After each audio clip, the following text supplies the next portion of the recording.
Good morning, children. Today we are going to start chapter number 2, History, class 8th. The name of the chapter is From Trade to Territory. So, in this lesson, although it is very vast lesson and it is not possible for me to share everything with you in a short period or in this short video, so I will explain just only few points and I will share some important notes with you, and then some text pages also with you, so the students who don't have textbooks, so they can take screenshots and they can learn, they can through the text. So first, this chapter is basically about from trade to territory. Means the Britishers in India, first they came here to do trade or business, you can say. So earlier they came here just to run the business because they saw India as an opportunity for them. As you know that the quality of spices were the best in India, and the most important is the quality of cotton, silk, indigo. It was also good, and the price and the labor and everything was cheaper comparing to Europe. तो यहाँ पर जब वो आते हैं तो शुरू में यहाँ पर after the death of Aurangzeb, because Aurangzeb was died in 1707, so after death of Aurangzeb जो मुग़ल एम्पायर था वो बहुत वीक होता चला गया. तो जो इसके रूलर्स भी थे, गवर्नर्स थे अपने अपने, वो धीरे धीरे अपने मनमर्जी करने लगे और उसके बाद से जो है वो इंडिया एक तरीके से अंग्रेज़ों के कब्जे में धीरे धीरे जाता चला गया. तो एक्चुअली जो ब्रिटिश जो यहाँ पर आए हैं वो सेकेंड हाफ में आए हैं, मतलब 18th सेंचुरी के, यानी कि 1700 समथिंग. जैसे 1707 में औरंगज़ेब मरा है, उसके बाद वो धीरे धीरे आए हैं. हालांकि उन्होंने उसकी परमिशन बहुत पहले ले ली थी ईस्ट इंडिया कंपनी की, बट उस टाइम तक वो एज अ बिज़नेस करने आए थे. लेकिन धीरे धीरे वो they started to rule their country. तो इसमें हम बहुत सारी चीज़ें पढ़ेंगे. 1857 का रिवोल्ट है, और मान लीजिए कि 707 में औरंगज़ेब मरता है और उसके बाद Bahadur Shah Zafar was the last Mughal ruler who died in 1857, मतलब वहाँ पर जो naturally led by the Bahadur Shah Zafar. तो ये एक लंबा स्पैन हो जाता है ऑलमोस्ट 150 ईयर्स का. तो इसमें धीरे धीरे धीरे धीरे उन्होंने पूरे इंडिया पे एक तरीके से कब्जा कर लिया था.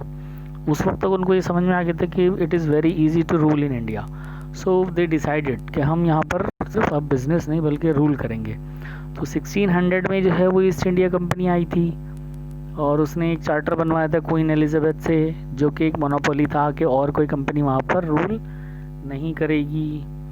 और उस टाइम पे जब वो यहाँ आए थे तो उन्होंने बहुत सारी चीज़ें देखी थी. तो उनसे पहले यहाँ पर पोर्टुगीज़ भी थे. ईस्ट इंडिया कंपनी से पहले यहाँ पर पोर्टुगीज़ भी थे जो गोवा में रहते थे. और उससे पहले एक पोर्टुगीज़ एक्सप्लोरर था वास्को डी गामा, तो ही केम to India in 1419 through by the sea route, and he discovered the sea route to India. फिर उससे पहले डचेस भी यहाँ पर थे, इंडियन ओशन के थ्रू वो भी आ गए थे, ट्रेड ही करना चाहते थे वो भी. उसके अलावा फ्रेंच भी थे यहाँ पर. तो यूरोपियंस का जो पर्पज़ था वो यही था कि शुरू में जो यूरोपियंस आए वो यहाँ पर स्पाइसेस के लिए आए, लाइक पेपर, सिनेमॉन, कार्डमम. तो ये सब क्लव्स, ये सारे स्पाइसेस यहाँ पर थे जिनकी क्वालिटी बहुत अच्छी थी, मैंने आपको पहले भी बताया. और फ्रेंच भी थे. तो उस वजह से इनकी बैटल्स हुई. पहले तो इनको ये लगा ना कि रूल करना है तो हमें सबको हराना पड़ेगा. तो इन लोगों की अपनी लड़ाइयाँ पहले हुई. फ्रेंच वॉर और डच से अलग हुई, पोर्टुगीज़ से अलग हुई. तो ये सारी वॉर्स होती हैं जिसमें ब्रिटिश ने सबको हरा दिया और वो फाइनली लास्ट में बच गए. उन्होंने फाइनली शुरू कर दी कंस्ट्रक्शन वगैरह, अपनी फैक्ट्री डाली पहले, फिर उसमें कंस्ट्रक्शन शुरू किया.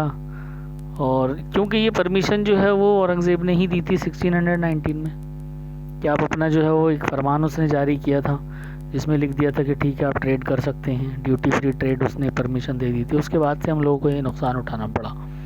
और फिर नवाब ऑफ बंगाल और ये सब एज अ पपेट काम करने लगे थे. तो मुर्शिद कुली ख़ां जो था वो अली वर्दी ख़ां आए, और फिर उसके बाद सिराजुद्दौला, ये आते चले गए. बट ये नवाब जो है वो ये नवाबों ने क्या किया कि जैसे ही इन्होंने मना किया ब्रिटिशर्स को कि हम आपको और परमिशन नहीं देंगे, इन्होंने लड़ाई शुरू कर दी। तो जिसके चक्कर में बैटल ऑफ प्लासे होती है, और ऑब्वियसली उसमें इन्होंने कुछ चालाकियाँ की थी।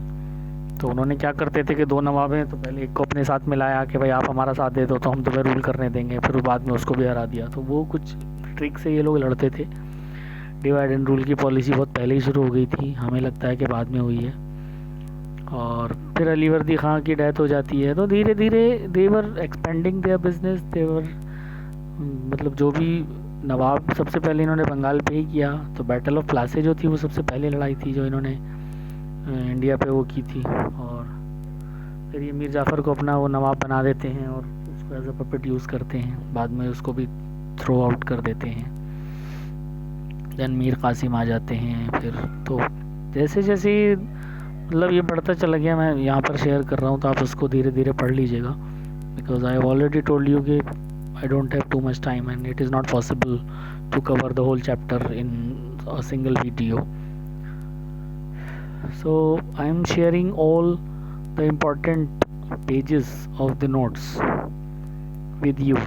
इसमें टीपू सुल्तान मैसूर वार भी होती है, हैदर अली ख़ान, फिर उसका बेटा टीपू सुल्तान आ जाता है और वो चौथी वार में जाके टीपू सुल्तान हारता है। उससे पहले वो 3 जंगें हरा चुका था उनको, और टीपू ने जो है वो उनको रोकना शुरू कर दिया था सबसे पहले, बट फाइनली टीपू सुल्तान भी मारा गया था। तो तब उसके बाद इनको ज़्यादा वो लगा। इधर मराठा वार होती है।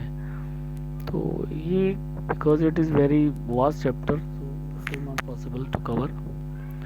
तो it is better that if you go through the text और through these notes after this video. So these were all the pages. Now I am going to share the textbook also with you. The students who don't have books, you can take the screenshots, and so that it will be very easy for you,